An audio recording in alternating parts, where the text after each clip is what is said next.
زمن جميل كان فيه سمونا، كانت به أمجادنا تتوالى، كانت عزائم أمتي خفاقة، والله أكبر في السماء تتعالى، والله أكبر في السماء تتعالى، والله أكبر في السماء تتعالى.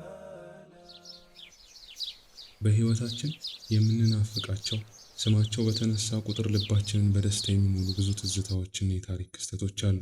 ለሰሃቦች ደግሞ ከአንቱታ በላይ የሆነ ልዩ ስሜት የሚፈጥርባቸው አንድ ታላቅ ክስተት አለ።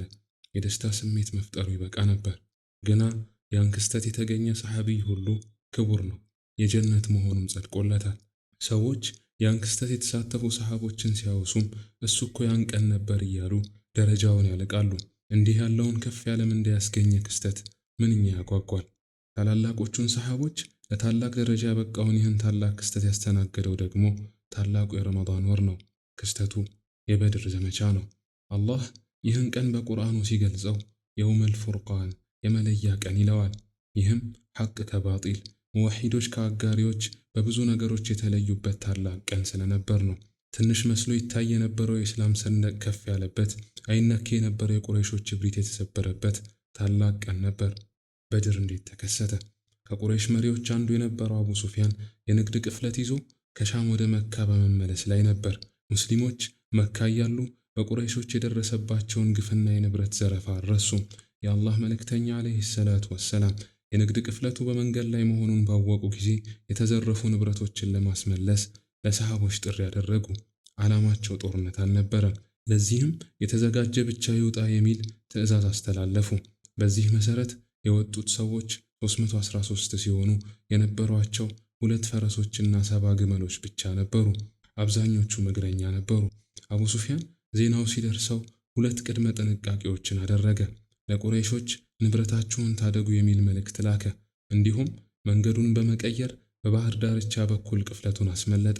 ቁረይሾችም ከአቡ ሱፊያን በደረሳቸው መልእክት መሰረት ወደ 1000 የሚጠጋ የታጠቀ ጦር አዘጋጅተው ወጡ። ዘግየት ብሎ አቡ ሱፊያን ማምለጡንና ንብረቱ መትረፉን ገልጾ ጦሩ እንዲመለስ መልእክት ቢልክም የዚሁማ ፊርዓውን የሆነው አቡ ጀህል ግን እንዲህ አለ፣ በአላህ ይሆንብኝ፣ በድር ደርሰን ግመሎችን ሳናርድ ወይን ሳንጠጣና ዘፋኞች ለአረቦች ሁሉ ዝናችንን ሳያሰሙ አንመለስም አለ። ይህ እብሪቱ ለጥፋታቸው ምክንያት ሆነ። መልእክተኛው ዓለይሂ ሰላቱ ወሰላም የቁረይሽን ጦር መምጣት ሲሰሙ ሰሃቦቻቸውን አማከሩ። አቡበክርና ዑመር ጀግንነት የተሞላበት ንግግር አደረጉ። ነቢዩ ዓለይሂ ሰላቱ ወሰላም ግን አሁንም ሰዎች ወይ ምክራችሁን ስጡኝ ማለታቸውን ቀጠሉ። የፈለጉት የአንሳሮችን አስተያየት ነበር። ምክንያቱም አንሳሮች ከመዲና ውጪ ለመዋጋት በቃል ኪዳናቸው ውስጥ አልነበረምና። በዚህ ጊዜ የአንሳሮች መሪ የነበረው ሰዓድ ኢብኑ ሙዓዝ ተነሳና ታሪካዊ መልስ ሰጠ።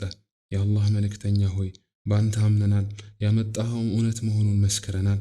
የፈለግከው ቦታ ሂድ፣ እኛ ካንተ ጋር ነን። በላከህ ጌታ ይሁንብኝ፣ ይህን ባህር እንድናቋርጥ ብታዘንና ብትገባበት እኛም ካንተ ጋር እንገባለን አለ። የአላህ መልእክተኛ ከጦርነቱ በፊት ያለውን ሌሊት በአንድ ዛፍ ስር ሆነው እስከ ንጋት ድረስ ዱዓ ሲያደርጉ አደሩ። እንዲህ የሚሉ ነበር፣ አላህ ሆይ፣ ይህች ጥቂት ቡድን ዛሬ ከጠፋች ከዛሬ በኋላ በምድር ላይ አንተን የሚገዛ አይኖርም። ለቅሷቸውና ልመናቸው ከብርታቱ የተነሳ ኩታቸው ከትከሻቸው ላይ ይወድቅ ነበር። አቡበክርም የአላህ መልእክተኛ ሆይ፣ ይበቃውታል፣ አላህ ቃል የገባሉትን ይፈጽምሎታል እያለ ያረጋጋቸው ነበር። በመጨረሻም አላህ ድልን አበሰራቸው። በዚህም ወደ ጦርነቱ ቦታ ተጓዙ። የቁረይሽ ሰራዊት ሰሃቦችን መካ ላይ ሲያሰቃዩ የነበሩ ዋና ዋና ሹማምንቶችን የያዘ መሆኑ ለሙስሊሞች ትልቅ ወኔን ሰጥቷቸዋል። ጦርነቱ ከሁለቱም ወገን 3 ሰው በመውጣት በአንድ ለአንድ ፍልሚያ ተጀመረ። ሐምዛና ዓሊይ በቀላሉ ድል አደረጉ። ሌላኛው ሰሃቢ ዑበይዳ ቢን አልሐሪስ ከሙሽሪኩ ጋር ተመታተው ሁለቱም ቆሰሉ። በዚህ ጊዜ ሐምዛና ዓሊ ተደርበው ሙሽሪኩን በመግደል ፍልሚያውን ቋጩት። ቀጥሎ ጦርነቱ ሙሉ ለሙሉ ተከፈተ። ጦርነቱ እንደተፋፋመ ነቢዩ ዓለይሂ ሰላቱ ወሰላም አንድ እፍኝ አፈር ወስደው ወደ ቁረይሾች ወረወሩና ፊቶቻቸው ይበላሹ አሉ። አላህም ያ አፈር የእያንዳንዱን የሙሽሪክ ተዋጊ አይን ውስጥ እንዲገባ አደረገ። ከዚያም ታላቁ ተአምር ተከሰተ። መላኢካዎች የአላህን ጠላቶች ለመምታት ከሰማይ ወረዱ፣ ሙስሊሞች ድል አደረጉ።